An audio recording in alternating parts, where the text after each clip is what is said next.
where we actually have a very special segment here that is going to be weather driven, but not exactly a forecast. Dr. Matthew Barlow joins us from UMass Lowell. Dr. Barlow is a climate scientist, and then also meteorologist Evan Stewart is here with us today.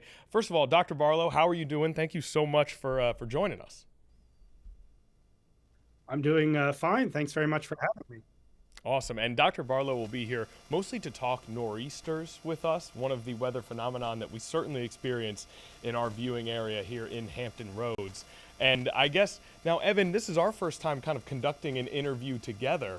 I almost want to let you take the reins. I'm happy to have you kind of take the reins, and I'll jump in where I can. Okay, well, Dr. Barlow, first, thank you for joining us. I'm sure you're familiar with coastal Virginia and North Carolina. We're no strangers to nor'easters here. A lot of folks think about hurricanes, but looking back over 10 of our highest tides, 5 of them have been from nor'easters. Yeah, they can be very high impact storms and at the coast in terms of storm surge. They also tend to move a little slower, as you know, than tropical cyclones. So they have a little longer time to increase the chance that they overlap with high tide. And there's been a lot of research and a lot of talk over the last few years about the warm waters of the Atlantic, the changing climate, supercharging hurricanes and maybe causing rapid intensification. But you've been investigating and studying how it's been impacting nor'easters. Yes, and I think it's a little more straightforward for hurricanes because the warm ocean temperatures are such a direct part of the energy that drives the storm. But they are, of course, very important for nor'easters as well in terms of evaporating the water that then falls down as there intense rain or snow, usually further to the north than your area. But yeah, as the atmosphere warms, it can hold more water, so you get more evaporation off of the warm coastal ocean. Leads to more rainfall. More rainfall releases more heat into the atmosphere and helps these storms get stronger with more intense rain and heavier winds. Right. We often talk about, as you mentioned, that hurricanes are warm core systems, nor'easters are cold core systems, and they form in totally different ways. It's really that, the confluence of the very warm air and the cold air that fuels these low pressure centers that develop into these coastal storms, these nor'easters. And have we seen that trend with other non-tropical lows, our mid-Atlantic cyclones that come across and then eventually develop into our nor'easters? Yeah, so I think the complexity here is that climate change has multiple impacts on this type of storm. So some of them are pushing them to be a little weaker, and some of them, the factors are pushing them to be stronger. So as you say, the mechanism, the engine that drives these storms is temperature contrast.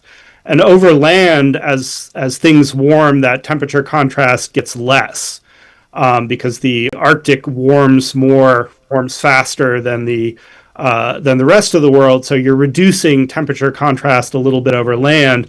So which would lead you to expect that to be a weakening factor for these storms. But you also have the temperature contrast between the cold East Coast during winter and those very, very warm waters. And that's increased with global warming.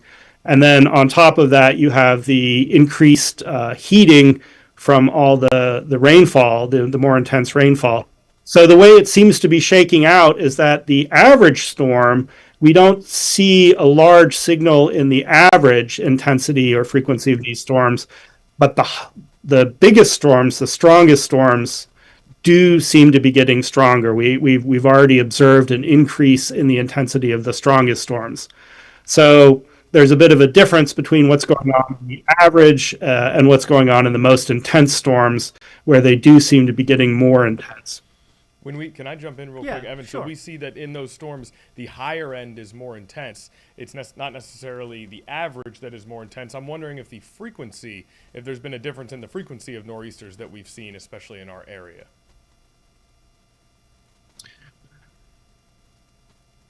I would say that that's not fully settled yet. The nor'easters are relatively infrequent, so you need a pretty large change pretty quickly to be confident that things have changed. So I would say that our current understanding suggests not a large change yet in the frequency, more in the upper limit. Right. I think that's somewhat similar to what we're seeing in the hurricanes as well, is that, the average storms are not really changing, but the supercharged storms are becoming more supercharged. So what got you interested in this area of climate science and meteorology? Well, I'm interested in extreme events, what causes heavy rainfall, heavy snow, what do changes in the water cycle look like?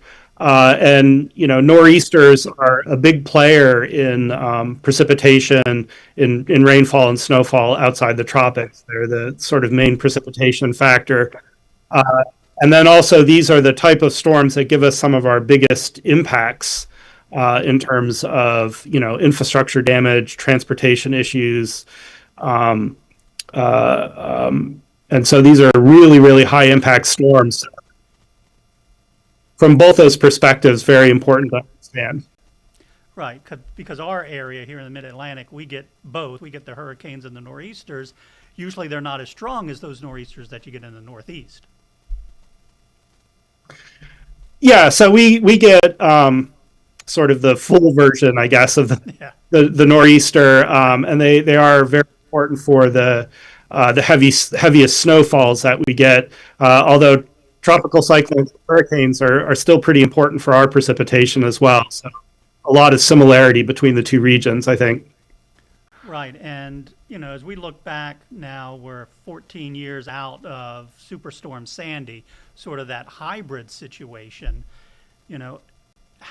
Looking back now, how do we think that the changing climate impacted, say, a storm like Sandy, or even the perfect storm, which I know that was quite a ways, or quite a while ago, but certainly different than what we saw with like our Ash Wednesday storm in the 1960s. Yeah, I think that's a really interesting question. One take on that is what would those storms look like if they happen now? And I think that they would be more intense and cause even more damage than they did in a warmer climate. The rainfall rates would probably be higher. We know that sea level is also rising along the coast, which makes coastal flooding easier. So I think that any of those historical storms, if they happen again, and really it's a question of when the next big storm is going to happen. I think when that next big storm happens, it's going to be even more intense than what we've seen previously. And I think people do have a little bit of a tendency to forget exactly how much damage these storms can really cause, especially along the coast. Right, and I think something that is difficult for us as the local meteorologist to explain to viewers when we say, oh, well, with Superstorm Sandy, our tide level hit 6.81, or the Ash Wednesday storm, it hit a different level, but that's when the base level was a lot lower. Now we've got, several inches on top of that, so a similar storm would have higher tides because our baseline is higher. Yeah, I think that's exactly right, and I think the local meteorologists are doing the hero's work here in terms of communicating to the public. But I think that is a challenge, that how things have happened in the past are not that great a prediction of how things are going to happen in the future. They're changing underneath us. Right, and it's always evolving, always changing. So, Connor, I'll let you, Yeah, I'm the meteorologist. And I look at it differently than, say, a viewer looks at it. So what would be your big question. And here. that will become very clear once I Okay. start asking questions. I feel like I'm getting to watch, Nick Saban and Bill Belichick talk X's and O's here. I guess I would ask, when it comes to the conditions for a nor'easter, we've obviously touched on how that differs from a hurricane and from other storms. I'm wondering, when it comes to the impacts of a nor'easter, are there specific characteristics that are much different from hurricanes, the impacts of those storms?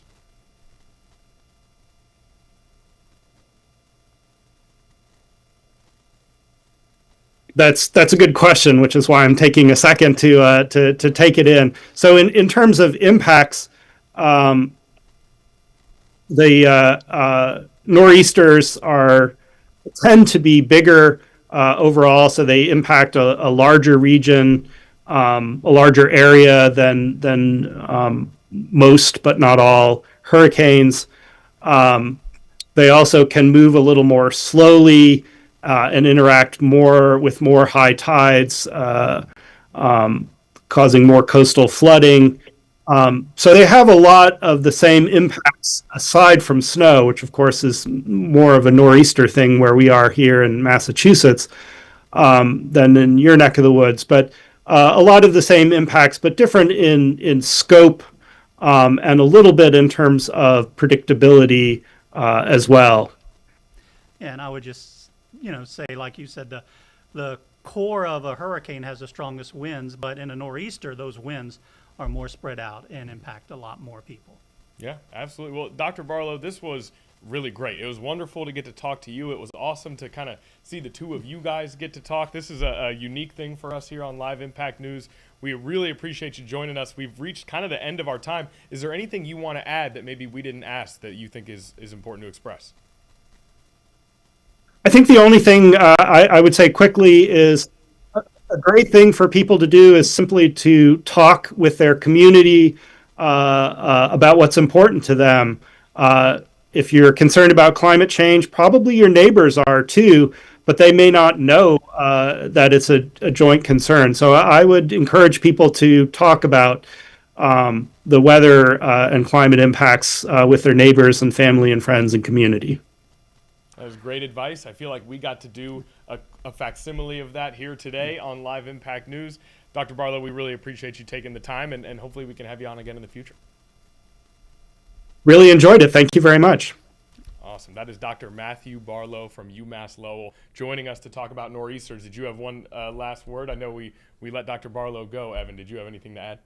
No, just that, again, I wanted to point out that, some of our most impactful storms, we always think of hurricanes, but, my father remembers the Ash Wednesday storm in 1962. I mean, he was a kid then, but he remembers how impactful it was, and it did more damage than most hurricanes that we've had, outside of maybe Isabel and the 1933 hurricane. And we think about, when we approach things, there's hurricane season, and it's something we're constantly monitoring, and rightfully so. But maybe nor'easters don't get the pub that hurricanes do, but as you said, they can have just as many impacts and just as devastating of effects as other major natural disasters. Now, this is pure entrapment. I can't label it any other way. We've already got you in the seat. Right. Can we do a very brief forecast for the week here?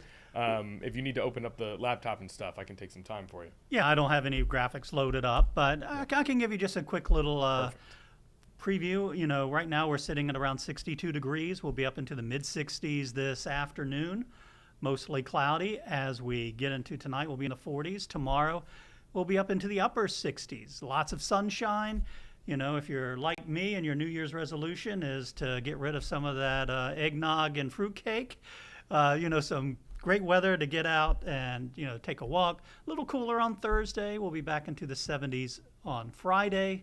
Of course, it all comes crashing down this weekend. We've got rain on Saturday and falling temperatures into early next week. Rain on Saturday, but warm on Saturday. Yes, rain on Saturday and warm. And looks like the system is going to be a little slower, so that rain will probably linger into Sunday.